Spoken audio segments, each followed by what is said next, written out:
Говорить Київ, столиця України. Добрий день, це ранкова інформаційна програма Українського радіо від 24 серпня. Сьогодні ми торкнемося ходу жнив у республіці, розповімо про установчу конференцію акціонерного товариства «Украгробізнес» та прес-конференцію Міжнародної школи україністики. Поміркуємо над доцільністю запровадження окремими місцевими органами влади, крім купонів, ще й талонів.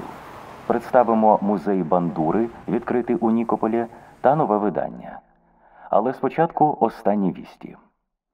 Цей день, 24 серпня 91-го року, почався 19 серпня 91-го року. То мені подзвонив Барчуков Анатолій Георгійович і сказав: ти телевізор дивишся? Ну, я сонний, там включив телевізор, дивлюся балет, там «Лебедине озеро» вранці замість новин на одному з московських каналів. А що там? Каже, ну в Москві вроді би там переворот.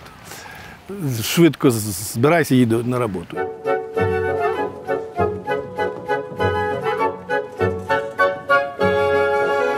А в Києві телебачення і радіо мовчало півдня. Звинувачували, що начебто щось неправильно себе помили, що не було інформації. А все було дуже просто. Раз на квартал, у третій понеділок місяця, воно і зараз так залишається, підприємства концерну РРТ, радіомовлення, радіозв'язку і телебачення проводять профілактику передавальних засобів. Збіглося в часі, що в півдня радіо мовчало і нічого не передавали.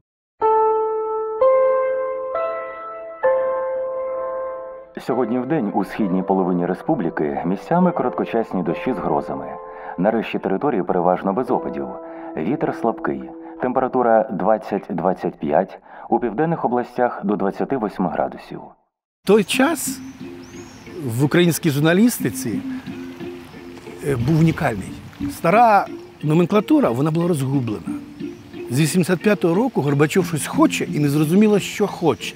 Старші, розумніші люди весь час випускали мене, там, і моїх ровесників вперед, щоб подивитися, що, чим це кінчиться. Взагалі, вперше ми вийшли в ефір прямий на Україні, на Радіо Промінь, це був ще 87-й рік. Це такий був шок для всіх. Як журналісти без диктора можуть щось говорити, без папірця. Ми вийшли на 24 серпня, і я можу абсолютно говорити правду. Ніхто нічого не говорив мені. Що мені говорити, на чому мені? Вони самі не знали, чим воно кінчиться, тому давай говори, а потім за все відповіси. Мы сегодня можем создать суверенную Украину. Но пусть не ослепит нас суверенитет. Потому что завтра эта суверенная Украина никаким авторитетом в мире не будет пользоваться. Мы потеряем авторитет, как уже теряем его перед Ельциным, и потеряем во всем мире. Потому что с тоталитарной суверенной Украиной, коммунистической ориентацией, никто иметь дело не захочет. Ми мусимо поставити питання про арешт тих путчистів, не інакше. А після того, коли вже будуть заарештовані главарі, адже ми їм даємо в руки і армію, і зброю, усе ми їм даємо в руки, та вони по нас потопчуться моментально і скажуть, що це незалежна Україна.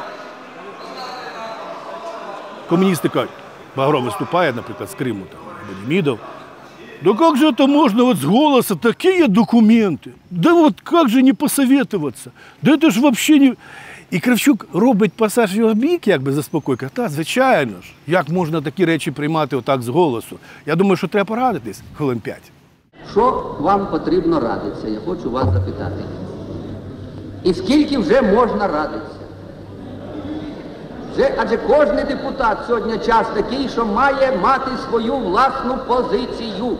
І він якби випускає пар тут і тут же далі штовхає процес вперед. Засунувши оці питання про заборону Компартії, про її майно, далі, і виштовхуючи на передній план, власне, акт про оголошення державної незалежності, він, звичайно, тут зманіпулював на користь всіх нас. І комуністи просто повелися. Він їх, чесно кажучи, провів. Ну так камера ж пише, ну незручно буде дивитися на вас, як ви втікаєте, розумієте? Незручно буде дивитися, як ви втікаєте. Буквально два коротеньких конкретних запитання. Ваша партія, партія державної зради, вона причетна до фашистсько-комуністичного державного перевороту. І ви, як керівник цієї партії, відповідно, так само залучені до державного перевороту. Що ви з цього приводу можете пояснити? Я хочу прямо сказати, що, ну, по-перше, у вас, як у колеги мого, Я вас своїм колегам, вибачте, не нав'язуйте. як депутата. Я не ваш колега. Да, низький дуже рівень культури в запитання. Я, звичайно, був безбашений, тому що от зараз думаю, як можна було і піти на таку авантюру, не маючи на руках. От фактично в мене на руках було жодного папірця. От взагалі жодного. От собі уявіть, ухвалюють такі рішення, і причому їх переписують, я бачу, що їх переписують на колінах. І я в цей час маю впевненим голосом говорити правильні речі, які б мільйони людей, а тоді мільйони людей слухали, це був дійсно унікальний ефір. Сьогодні у Києві відкриється позачергова сесія Верховної Ради Української РСР 12-го скликання. На розгляд сесії виноситься питання про політичну ситуацію. Я дуже боявся, щоб не було якоїсь провокації. Народу тут зібралось, ну це повністю заповнено було народом. Тут ті виступають, ті, що там стоять, так ті не чують, що це розказує. Так я боявся, щоб не хто-небудь, щоб не кинув. Там, знаєш, що буває таке, щоб подорвати це все діло. Мы тоже часть общества, но во всем не наша вина. Вот по городу Киеву это тайны никакой нет. В прошлом году обеспечена охрана общественного порядка при проведении где-то около 2000 различных мероприятий. Это мы задействовали все наши силы, наши все возможности. Вы понимаете, даже примерно все ситуации для того, чтобы контролировать обстановку, чтобы не допустить каких-то провокационных моментов, мы привлекаем другой раз и дополнительные силы других УВД областей. Ми не панікували, ми знали свою справу. Я ж на телефоні і в Київ дзвонив, у Москву дзвонив, що говорить так і так, от прийнято рішення, що у вас там на Україні, вже і по всіх республіках, і тут у нас вже в міністерстві знають, оце я. А потім через декілька годин вже і по телебаченню Кравчук виступає. Там все, я думаю, бачу, в Москві знають краще, ніж у нас тут. Сегодня должно быть решено о создании украинской армии. Второе.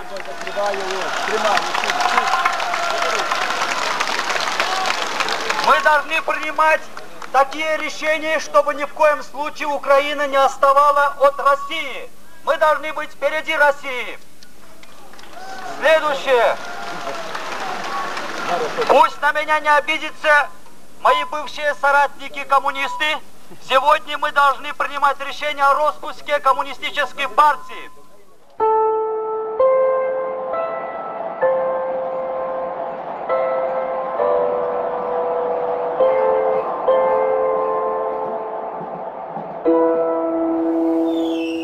В августе 1991 года я работала на железной дороге. С мужем мы уже, с будущим мужем были знакомы, и он ухаживал очень настойчиво за мною. Ходив до неї в гості, керівник поїзда ганяв, тому що я з одного краю складу поїзда їздив, Лариса з іншого. Я на 11-му, вона на 5-му. А посередині був штабний вагон з начальником поїзда. То він частенько мене ганяв, щоб я більш часу знаходився на своєму вагоні. Я декілька разів їй робив пропозицію, вона відмовлялася. А потім согласилася. Добавляєш? Жить сладкой. 24 августа 1991 года я сразу говорю, что когда проходит 30 лет и говорят, помните ли вы этот день, то я его помню с самого первого дня, даже вечер помню 23-го, и с самого первой минуты, как проснулась, и до позднего вечера, потому что в этот день у нас было бракосочетание. Помню своих родителей, как они трепетно относились, что я выхожу замуж. Коли це був путч, Горбачова прикрили в Форосі, а ми вже подали заяву на реєстрацію шлюбу, готувалися до весілля. і дуже переживали, щоб не оголосили жалобу за Горбачовим, як не дай Бог, що там з ним случиться, що прикриють чи щось зроблять почисти, щоб не оголосили жалобу. А когда в ЗАГСе были, то все разговоры были о том, что вот тут возможно, что вы будете первой парой, которая что расписывается уже в Україні, в вільній Україні. Ну, по-перше, я тоді значок купив, жовто-блакитний, це тоді ще ніхто такого не носив, і я виступав за незалежну Україну. Тоді ж партії, крім комуністичної партії, перша партія це була рух, народний рух, тоді В'ячеслава Чорновола. Так прозвали Руховець. Чорновіл перший в Україні опечатав Компартію. Прошу мені не допомагати. Слава Україні!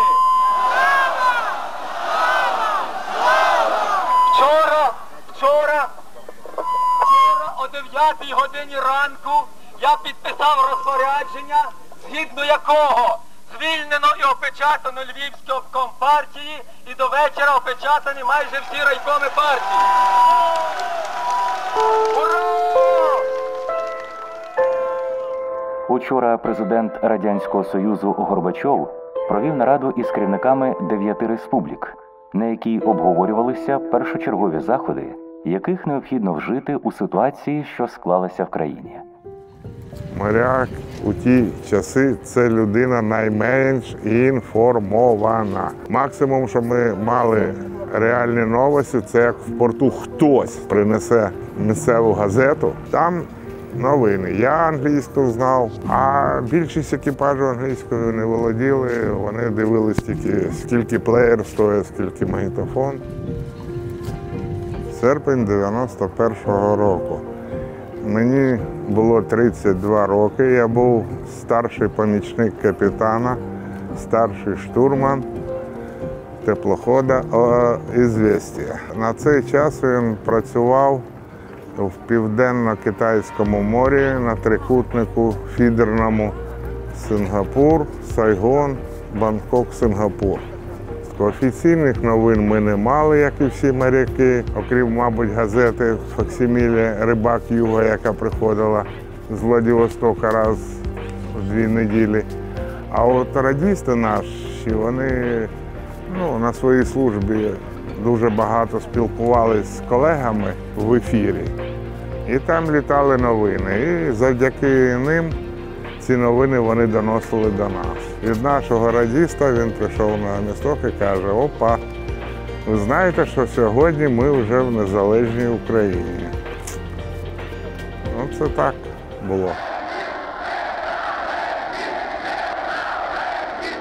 Капець зостається десь в Москві, а у нас гуляє Вася, Швейцарія, tomorrow. Це буде дуже добре. От якесь таке полегшення. Все, ми одних з їхніми оцими залізними занавісями, КЧП і усім відв'язались. Я дуже перепрошую, шановні добродії генерали. В першу чергу, я б хотів висловити своє глибоке вам співчуття з приводу того, що керівник вашого відомства виявився державним злочинцем. Прийміть, будь ласка, мої глибокі співчуття. Будьте ласкаві, скажіть, будь ласка, яке ви мали відношення до державного перевороту? Ви, от як депутат Верховної Ради України. Начальник военной академии города Киев никакого отношения к этому перевороту не имели, никаких заяв не делали. Мы просто знали, что это там пусть разбирается в России, что там делается, а наши люди спокойно работали и готовились к новому учебному году. Багато іноземців з одним питанням повертались. Так все, Радянському Союзу капець, ви тепер самостійні, у вас завтра буде таке життя світле, все, прям тобі Швейцарія. Я казав, ви бачили хоч одну країну, де отак ось за год-два зненацька Швейцарії?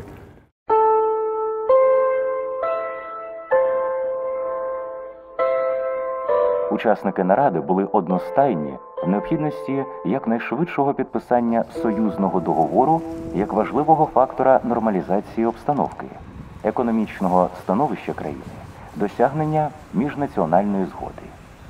Розглянуто і погоджено кадрові призначення, видано відповідні укази президента Союзу РСР. В августе 1991 года я работал вторым пилотом Ан-24 в Донецком объединенном авиаотряде. Про независимость я узнал в воздухе. Полет был у нас Донецк, Харьков, Черновцы. Ну и после коммуникации с диспетчером транзита, вроде бы как с ним мы попрощались, и я не успел перейти на другую станцию. Назвал мой позывной, я опять вышел с ним на связь, а он говорит: а вы знаете новость? Мы независимые. Вот. Я говорю: да, ну, несколько минут в кабине там замешательство по поводу, что за независимость, что это такое. Не радійте! Не радійте! Бо Кравчук не вийшов з комуністичної партії, а ця організація є злочинна. Ну, эмоция такой вести, которая не каждый день приходит. А подумать я вот точно и не помню, но для меня было это непонятно как-то. Я не представлял себе.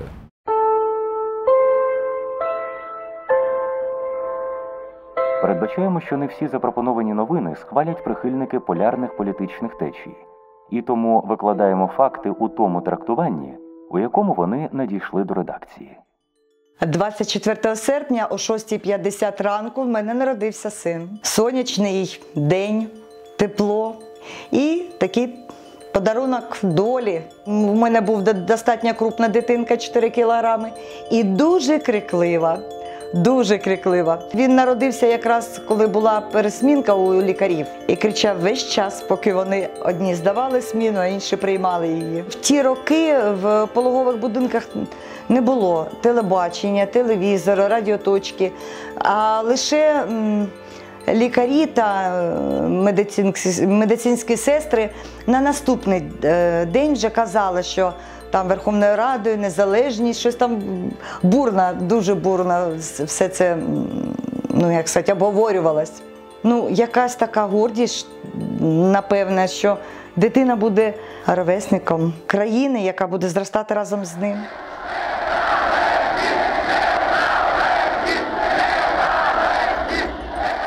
Дзвінок у двері. Я відчиняю, стоїть якась жінка, каже: там, доброго дня, мені потрібен Олександр Білаш, він тут живе. Я ж такий, а я ж малий, думаю, ну що я вже зробив, ну що натворив. Кажу, ну так, це я. Вона така: ви ж народились 24.08.91-го? Кажу, так. Ви ж ще паспорта не маєте? Кажу, не маю. Ну, ось треба буде його отримати. Ось там буде якась церемонія, треба там, щоб ви там дещо підписали і прийти в певний там день. І 24-го, здається, 2007 року, якщо я не помиляюсь, мене та ще одного хлопця у міський палац культури запросили. І в той момент, коли ми повинні були виходити, зникло світло у всьому міському палаці культури. Ніхто не знав, що робити, що воно відбувається.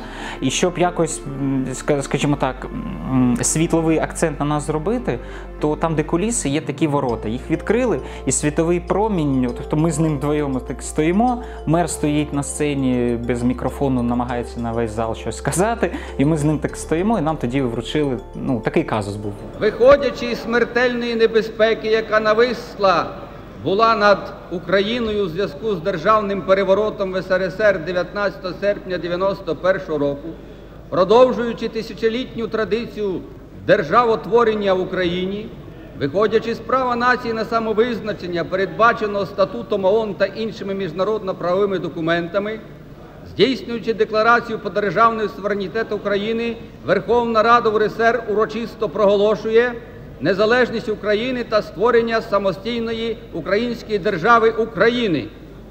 Територія України є неподільною і недоторканою. Віднині на території України мають чинність виключно Конституція і закони України. Цей акт набирає чинності з моменту його схвалення. Прошу проголосувати. За 346 приймається. Я пам'ятаю слова, які в мене теж вирвалися, що хлопці сиділи, їхали мої колеги, Березенко Олексій Андрійович в поїзді, каже, люди в поїзді слухали всі ці динаміки сесії. І коли там вони проголосили цей же акт конституційної більшості, в мене вирос «Україна, ти вільна! Вітаю вас всіх!» Там, каже, весь вагон піднявся. В цей момент я хотів би бути в вагоні, чесно кажучи, подивитися, як це відбувалося в вагоні, бо я все одно, у мене нічого не відбувається в студії. Я, картинка, мікрофон і звукорежисер. Власне, все як завжди. А люди, можливо, і більше бачили в цей момент і відчували, ніж я.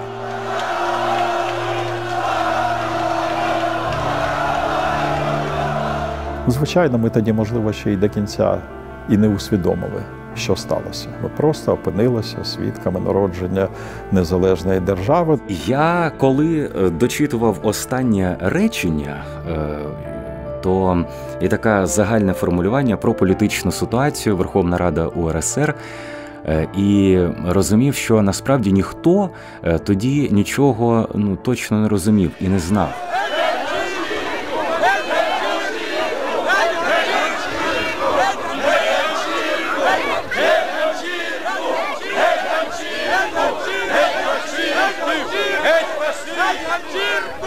Я скажу неприємні слова, не святкові.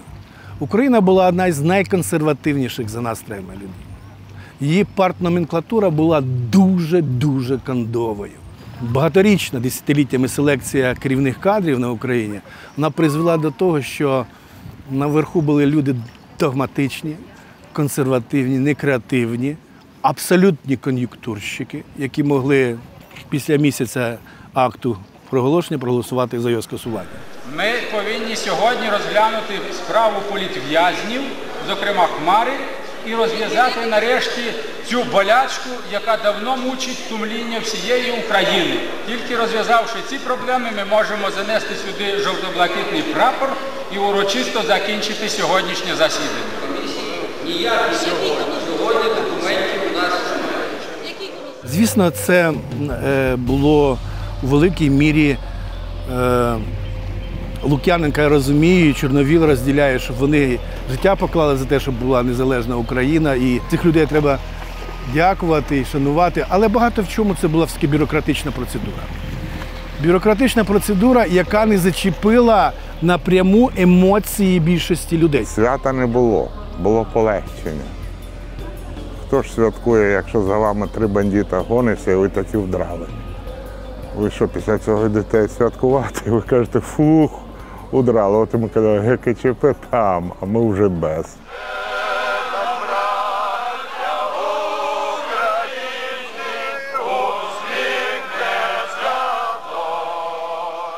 Я святкую зараз. Момент, коли почали, з початком війни, це однозначно, це вже 14-й рік. Я уже прочувствовала, когда родился сын. Вот когда уже в роддоме и уже выдавали свидетельство о рождении, громадянин Украины. Вот это, когда при рождении ребенка своего я прочувствовала то, что он уже українець. Жінка ніколи не забуде, коли в неї свадьба, а я не можу забути, тому що скільки років незалежності, стільки років подружнього життя. Як не порахуєш, то по телебаченню нагадають. Такого великого свята не було. На підприємствах провели збори нормально. А от уже 5-ту річницю добре святкували. Приїхали із Києва Білоножки, Сандулеса і Іво Богу.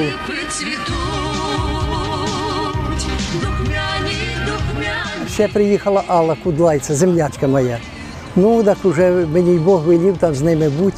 І ми там і по чарочки випили були в честь 5-ї річниці. Іво Бобул дуже красиво співав, так он, хороші пісні такі в його.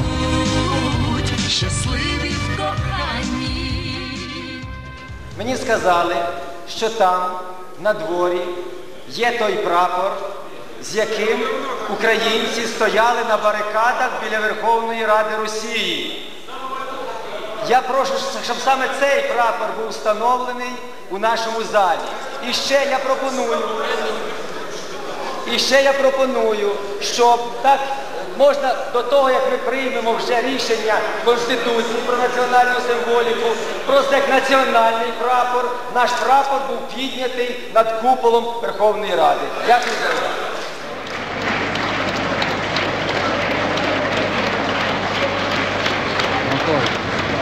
Так що це таке?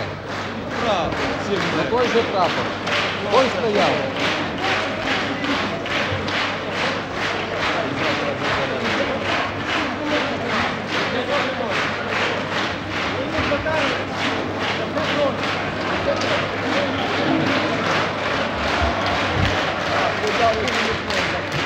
Я завжди скептично ставився, коли дуже велика увага символам приділялася. Прапор занесли, прапор винесли, там ми кістьми ляжемо, щоб підняти. Ну, все одно воно було цей момент потрібно. Цей момент якраз, і навіть більше скажу, з часом я розумію, що для пересічних людей символи важать дуже багато. Дуже багато. І тоді ж, коли наполягали на внесенні того прапору у зал, який побував в Росії, там, в Москві на барикадах, воно все було досить важливо. Що коли приймають присягу, треба грати гімн. А гімна то нема, ще не було гімна. Да. І ми, як вийти з цього положення, в мене була така касетка, де були записані різні пісні. Ну, я козацький марш, як рубіл через громкоговоритель.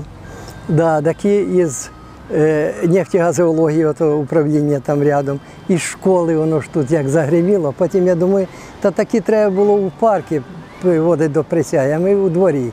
Ну, все одно народу прийшло, подивились, так, этот козацький марш, минут 15 ми грали там.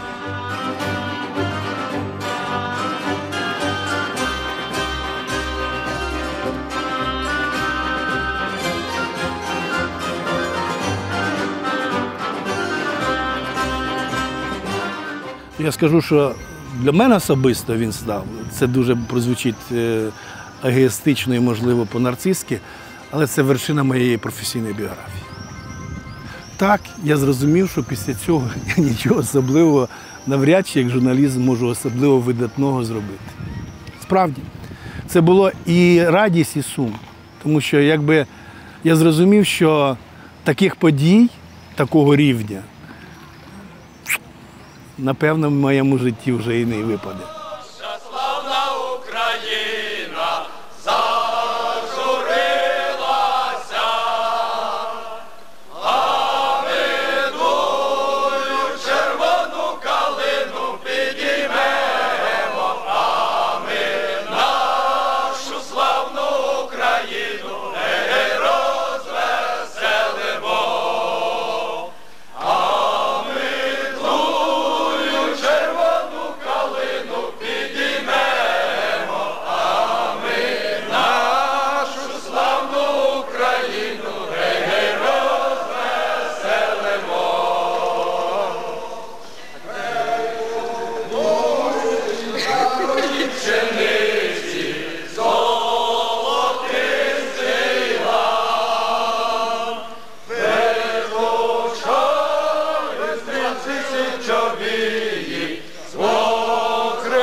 Так, ще не мерла Україна. Ще один